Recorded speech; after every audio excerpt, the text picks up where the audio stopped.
Mr. Leon Perera. Mr. Chairman, sir, from a recent reply to my parliamentary question, we now know that residents aged 25 years old with below secondary education have a life expectancy 5.8 years lower than that of those with post-secondary education. And I thank the Minister for Health for that detailed answer. We also learned that people with below secondary education have a greater likelihood of chronic illnesses like diabetes and high cholesterol.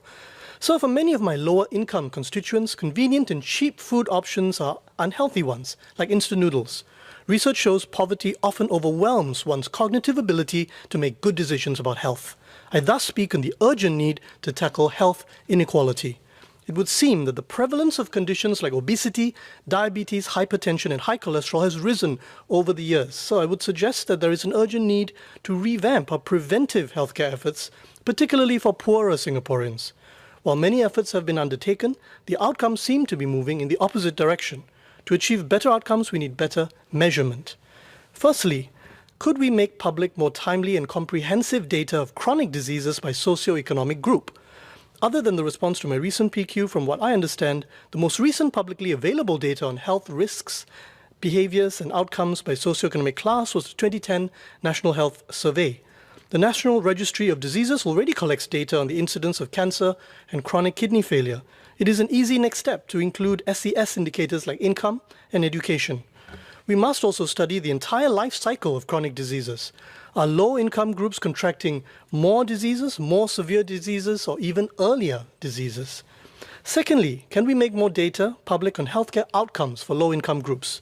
Are they receiving a later diagnosis with poorer outcomes compared to wealthy Singaporeans who can choose top-tier private care, for example? I'm not suggesting that this is the case, but it would be useful to have the data. Some doctors have observed COVID-19 related backlogs and patients transferring from private to public to save money, pressuring the public system and lengthening waiting times for subsidized patients. Thirdly, could we develop a national health equity index? This could be created by an independent group of academics and include social determinants of health as well as healthcare accessibility, affordability, and outcomes. This will pinpoint areas for targeted action. Once we have more data, we must act decisively. I note that HPB piloted the Healthy Living Passport Scheme in mid-2020 and aims to reach 15,000 lower-income residents over 3 years. How effective have the incentives been among lower-income groups? Other than number of participants, can we set targets in terms of better health outcomes? The National Health Screening Program, Screen for Life, heavily subsidizes screening for some conditions. What is the take-up rate and outcomes thus far, particularly for those who are less advantaged socioeconomically? Mr. Chairman, sir, we must improve outcomes at the intersection of health inequality and preventive healthcare, not only because we have a responsibility to the less fortunate, but also because this problem creates spillover effects that can cost society more if left untreated. Thank you.